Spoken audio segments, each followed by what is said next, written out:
Hello everyone, welcome back to our channel. In today's video, we are going to discuss one of the most challenging yet most important novels of William Faulkner, As I Lay Dying, that is written in 1930.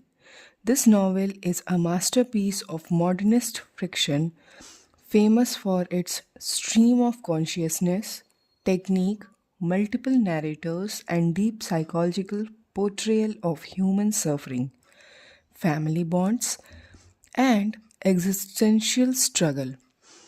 As I Lay Dying is not just a story of a family carrying a dead body for burial, it is a powerful exploration of death, identity, isolation, faith, and meaninglessness of life, making it extremely important for an exam point of view. In this video, we will cover author's background, themes and symbols, narrative technique, character analysis, and most importantly, exam oriented questions.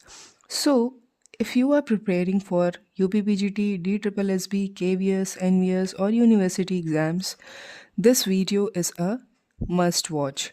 Watch till the end, like the video, comment your doubts, and don't forget to subscribe to the channel. Let's begin our journey into Faulkner's complex world as I lay dying. I want to give you some short summary in Hindi ताकि आप जो है ये जो novel लिखी गई है इसका बिल्कुल छोटा सा सारांश जान सके। एज आई ले डाइंग जो है हमारे एक प्रसिद्ध आधुनिकतावाद यानी मॉडर्निस्ट उपन्यास है।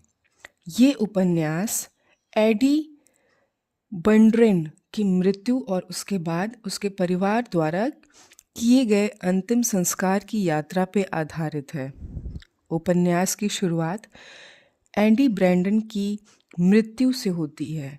मरने से पहले एडी की अंतिम इच्छा होती है कि उसे उसके मायके जेफरसन में दफनाया जाए। उसके पति एंड्स ब्रैंडन और उसके बच्चे कैश, डार्ल, जोएल, डेविडेल और वार्डमैन इस इच्छा को पूरा करने के लिए कठिन और कष्टतापूर्ण यात्रा पर निकलते हैं। यह यात्रा केवल भौतिक नहीं बल्कि मानसिक और भावनात्मक यात्रा भी है। रास्ते में परिवार को नदी पार करना, तूफान, दुर्गंध फैलता शव और अनेक बाधाओं का सामना करना पड़ता है। इन परिस्थितियों में हर पात्र का अलग अलग मानसिक संघर्ष सामने आता है। उपन्यास की सबसे बड़ी विशेषता इसकी कथन शैली है। यह कहानी 15 अलग अलग पात्रों द्वारा प्रथम पुरुष में कही गई है।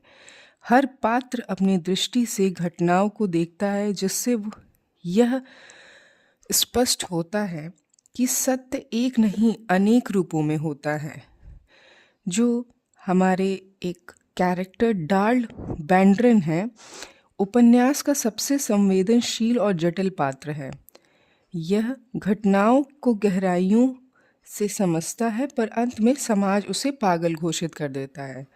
वही एन्स ब्रैंडन स्वार्थी और कर्महीन व्यक्ति है जो अपने लाभ के लिए धार्मिक तर्कों का सहारा लेता है।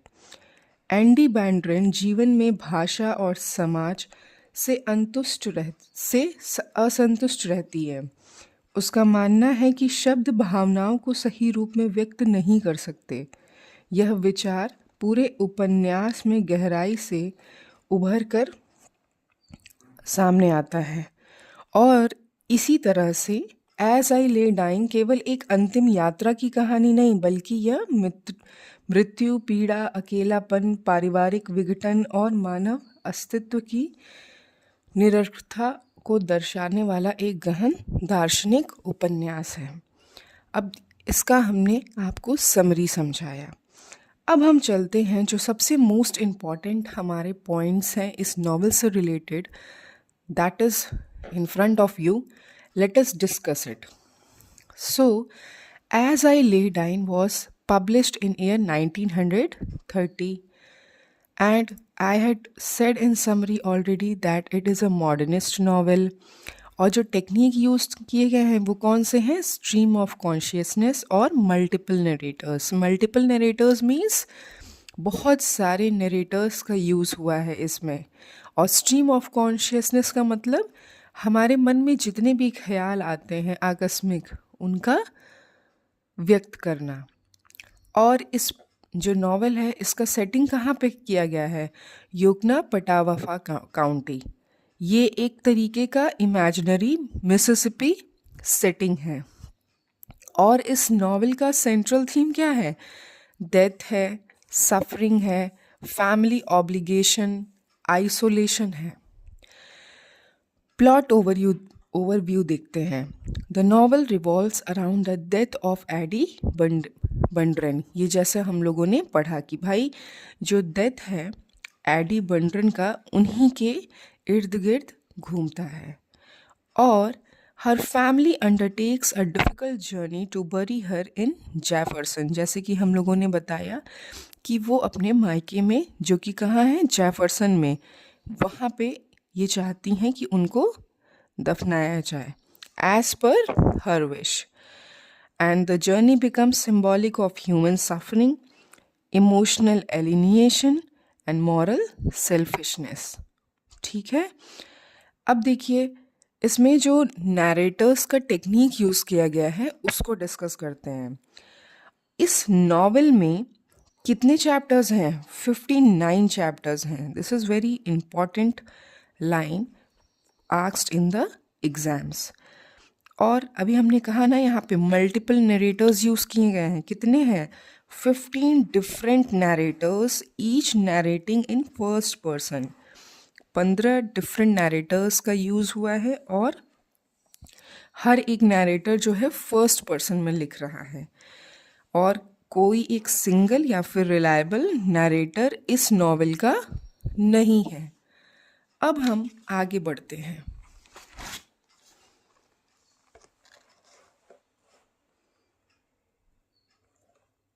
चलिए अब देखते हैं कि इस नॉवेल के जो की टेक्निक्स हैं वो कौन कौन से यूज़ हुए हैं. सबसे पहला है स्ट्रीम ऑफ कॉन्शियसनेस. इसका मतलब जो भी हमारे मन में ख्याल आते हैं उनको व्यक्त करना, पहला. दूसरा इंटीरियर मोनोलॉग, जिसको मैंने कहा है इट इज़ आंतरिक एकालाप, या हम जो ऐसी बातें या हम जो अपने अंतर आत्मा से करते हैं, अकेले में करते हैं खुद से. तीसरा है फ्रैगमेंटेड नरेशन. फ्रैगमेंटेड नरेशन का मतलब पूरे टुकड़ों में बटा हुआ है, not in a sequence. It means कि नो क्रॉनिकल पाथ. ठीक है, कोई भी प्रॉपर सीक्वेंस में नहीं चल रहा है. साथ ही साथ ये सब्जेक्टिव ट्रूथ. सब्जेक्टिव ट्रूथ का मतलब होता है पर्सनल पर्सपेक्टिव से जिसको जो सही लगे उसको उन्होंने अपने नॉवेल में लिखा हुआ है. इस नॉवेल में कि जिसको जो अच्छा लग रहा है वो लिख रहा है, जिसको जो सच लग रहा है, that is subjective truth according to their wish. अब देखिए जो मेजर थीम्स हैं उस पे हम आते हैं. सबसे पहला थीम किसको लिया गया है? डेथ. अब देखिए इस पूरे नॉवेल में death is treated as a physical and psychological reality. इसमें क्या किया गया है? डेथ को कैसे ट्रीट किया गया है? फिजिकल एंड फिलोसफिकल रियलिटी की तरह. और जो एडी का डेथ है वो क्या कर रहा है? Dominates the entire narrative. पूरे जो नैरेटिव है उसको उस पे हावी हो गया है. ठीक है. और आइसोलेशन एंड एलिनेशन. ठीक है, एलिनेशन. एलिनेशन का मतलब सेपरेटेड, आइसोलेशन का मतलब खुद को बंद रखना, किसी से न मिलना. अब इसमें जितने भी कैरेक्टर्स हैं, every character is emotionally isolated. इसमें हर एक कैरेक्टर जो भी है वो इमोशनली क्या है? आइसोलेटेड है. They are not expressing their views freely. Even within the family there is no real communication. तभी तो जब हम खुद ही आइसोलेटेड कर लेंगे, अगर परिवार का हर सदस्य अपने आप को आइसोलेटेड कर लेगा तो क्या कभी रियल कम्युनिकेशन होगा फैमिली में? तो यही इसका एक मेजर थीम है। अब चलते हैं तीसरे थीम पे, मीनिंगलेस ऑफ लैंग्वेज। लैंग्वेज का कोई भी मीनिंग सही निकल ही नहीं रहा है। जैसे कि जो एडी है वो क्या बिलीव करती है? Word fail to express reality, मतलब कि जो शब्द होते हैं वो रियलिटी को एक्सप्रेस करने में फेल रहते हैं। ठीक, और इसी वजह से language creates confusion rather than clarity, और इसी वजह से जो लैंग्वेज है वो कंफ्यूजन क्रिएट कर रहा है क्लैरिटी के बजाय। और इसमें जो आइडिया है कि ये इम्पॉर्टेंट लाइन है, वर्ड्स आर एम्प्टी साउंड्स, मतलब कि अगर हम कुछ बोल रहे हैं और उसका कोई मीनिंग नहीं निकल रहा है तो फिर वो क्या है? The words are empty sounds. अब हम चलते हैं अपने लास्ट जो थीम है, वो है सफरिंग एंड एंड्योरेंस। एंड्योरेंस का मतलब होता है keep working in difficult situation. ठीक है, हम कोई भी काम, हम किसी भी परिस्थिति में हो, हम करेंगे, फिजिकली या मेंटली।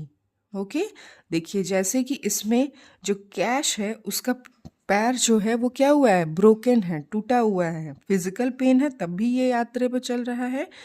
और डाल्स मैडनेस, ठीक है, ये इमोशनली पेन में है लेकिन फिर भी इस शव यात्रा का ये एक सहयोगी है। अब हम चलते हैं जो सबसे मोस्ट कैरेक्टर्स हैं इस नॉवेल में। सबसे पहले हैं एडी बर्ड्रेन। वो कौन है? She is female protagonist of the novel, है ना, सेंट्रल फिगर थ्रू डेथ। भले ही वो डेथ है, उसकी डेथ हो चुकी है, but she is the central figure of the novel. Hates language and social hypocrisy, और वो हम लोगों ने पढ़ा ना मीनिंगलेस ऑफ लैंग्वेज, ये किसका कहना है? एडी बर्डन का। और ये कहा गया है कि रिप्रेजेंट्स एग्जिस्टेंशियल एंग्विश, मतलब वो है नहीं बट उसकी प्रेजेंस और उसकी बातें पूरी आसपास मौजूद हैं। एंस बंड्रेन, ये कौन है? ये एडीज हस्बैंड हैं। ये कैसे हैं? ही इज लेजी, सेल्फिश और हाइपोक्रिटिकल मैन। ओके, और ये क्या करता है? Uses religion as an excuse to avoid responsibility. वो रिलीजन को एक एक्सक्यूज की तरह लेते हैं ताकि वो अपने रिस्पॉन्सिबिलिटी से बच सकें। डाल बर्ड्रेन, ये कौन है? ये इनके छोटे ओल्डेस्ट सन है। ठीक है, ये कैसे हैं? This is the most complex character, highly sensitive and philosophical. ठीक, और अल्टीमेटली डिक्लेयर्ड इनसेन, मतलब ये बिल्कुल अपने आप को खुद से, पूरे दुनिया से अलग रखना चाहते हैं। ठीक, अब हमारे जो एल्डेस्ट सन है कैश बंड्रेन, ये कैसे हैं? ये बहुत ही ज़्यादा प्रैक्टिकल और रैशनल है। His coffin making chapters are technical and logical. जब कॉफिन मेकिंग का जो चैप्टर्स हैं वो कैसे हैं? टेक्निकल हैं और लॉजिकल हैं। अब हम देखते हैं कुछ वर्ड्स हैं जिनके कुछ मीनिंग निकल के आते हैं। ठीक है, means these are words and what are these meaning, and these words are taken as symbol. Coffin का मतलब क्या है? Inevitability of death. ठीक है, जर्नी, मतलब जो जर्नी चल रही है वो क्या है? बर्डन ऑफ एग्जिस्टेंस, जो जिंदा है वो उसका भरपाई कर रहा है। रिवर क्रॉसिंग क्या है? ट्रायल एंड सफरिंग, मतलब हर परिस्थिति में जो सामने आ रही है घटनाएं उसको हमको सामना करना है, या जो भी आंधी तूफान आए सबको पार करना है। फायर भी है, तो फायर क्या इंडिकेट कर रहा है? डिस्ट्रक्शन एंड मैडनेस को। ओके, अब हम चलते हैं अपने कुछ इंपॉर्टेंट पॉइंट्स पे। अब इस पूरे टाइटल का सिग्निफिकेंस क्या है? ठीक है, मतलब कहाँ से ये सिग्निफाई हो रहा है? ये सबसे पहले तो ये जो नॉवेल है ये कहाँ से लिया गया है? होमर्स ओडिसी से। ये बहुत ही इम्पॉर्टेंट पॉइंट है, इसमें हमेशा क्वेश्चन आता है। अब देखिए, suggest speaking from the edge of death. आखिर में ये जो speaking from the edge of the death, मतलब कि डेथ से ही रिलेटेड सारी बातें उभर कर आ रही हैं। और एक चीज़ और है कि reflects Addie's presence even after death. जो एडी का प्रेजेंस है वो डेथ के बाद भी रिफ्लेक्ट किया जा रहा है। और अब इसमें जो स्टाइल और लैंग्वेज यूज़ किया गया है इस नॉवल में, हम लोगों ने पढ़ा है कि फ्रैगमेंटेड यानी टुकड़ों में, पोएटिक, एक्सपेरिमेंटल है। Some chapters are extremely short, even one sentence, एक आध चैप्टर तो बिल्कुल वन लाइन में ही कंप्लीट हो गए हैं। और ये क्या रिफ्लेक्ट करता है? Modernist rejection of traditional realism. Traditional realism का जो रिजेक्शन है उसको रिफ्लेक्ट कर रहा है। अब जो exam oriented one line questions पूछे जाते हैं, इसको एक बार और देख लेते हैं कि फॉल्कनर जी जो है रिसीव किए थे Nobel prize for literature in 1949 में। एज आई ले डाइंग यूजेस पॉलीफोनिक नरेशन, मतलब बहुत सारे नैरेटिव्स इसमें इन्वॉल्व्ड हैं। और इसमें एक बहुत इम्पॉर्टेंट है कि Addie speaks after her death. Addie जो है अपने मरने के बाद भी बोलती है। और Darl is the most frequent narrator. इस पूरे नॉवल में जो सबसे फ्रीक्वेंट नैरेटर है वो कौन है? डार्ल है। और Faulkner received Pulitzer price in fiction in 1955 and 1963। ये भी क्वेश्चन पूछा जाता है। And Faulkner received national book award also 2 times in 1951 and 1955। तो हमने जो है ये बहुत ही फेमस जो नॉवेल है इसको हमने डिस्कस किया। अब हम कंक्लूड करते हैं। एंड एज आई ले dying, which is written by William Faulkner, is not just a novel about death and burial. It is a deep psychological and philosophical study of human existence. Through the stream of consciousness technique and multiple narrators, Faulkner successfully presents the inner conflicts, emotional isolation, and moral dilemmas of the Bundren family. The novel also reflects major modernist themes like alienation, suffering, absurdity of life, and search for meaning. From an examination point of view, these novels is extremely important because of its innovative narrative technique, symbolism and imaginary complex characters, and its place in American modernist literature. If you clearly understand these aspects, you can easily attempt long answers, short notes, and critical questions in UPPGT, UGC NET, DSSB, and university exams. We hope this video helped you understand the novel in a clear and exam-friendly way. If you found this video useful, don't forget to like, comment, and subscribe to the channel. Thank you for watching and see you in the next lecture.